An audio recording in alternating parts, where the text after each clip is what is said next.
Plus de sécurité, moins de pollution et de nuisances sonores. D'ici quelques jours, l'ensemble du territoire en agglomération d'Annecy, à l'exception de quelques axes, passera à 30 km/h.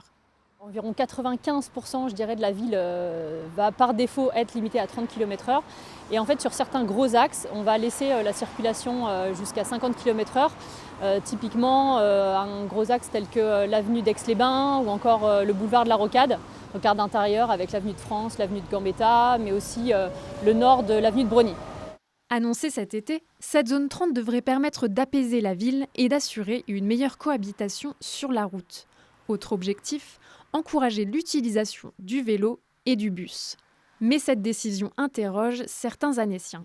Aujourd'hui, de toute façon, c'est que la suite de rues qui ont été fermées et que de toute façon, on ne peut plus rouler, on ne peut plus prendre la voiture. Alors à 30 ou à 50, personnellement, ça ne me gêne même plus parce que je ne prends plus ma voiture. Les dodanes, les 30, on n'avance plus, quoi. Il faut voir Puis quand... on parle de pollution, mais freiner, accélérer. Je pense que c'est pareil. Avec le temps, il faudrait voir s'il y a moins d'accidents, s'il y a moins de... Voilà, c'est tout.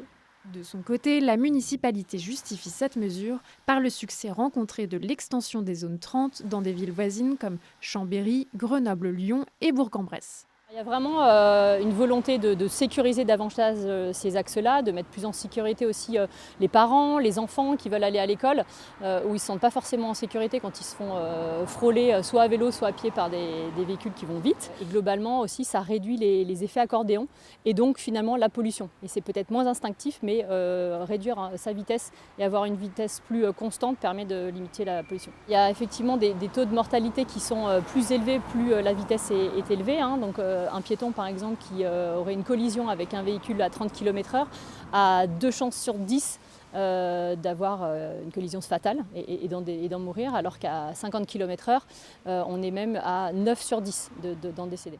2 tiers de la ville sont déjà réglementés à 30 km/h, mais dans quelques jours, l'ensemble des hameaux de l'agglomération, du bassin urbain et des zones industrielles passeront également à cette limitation de vitesse.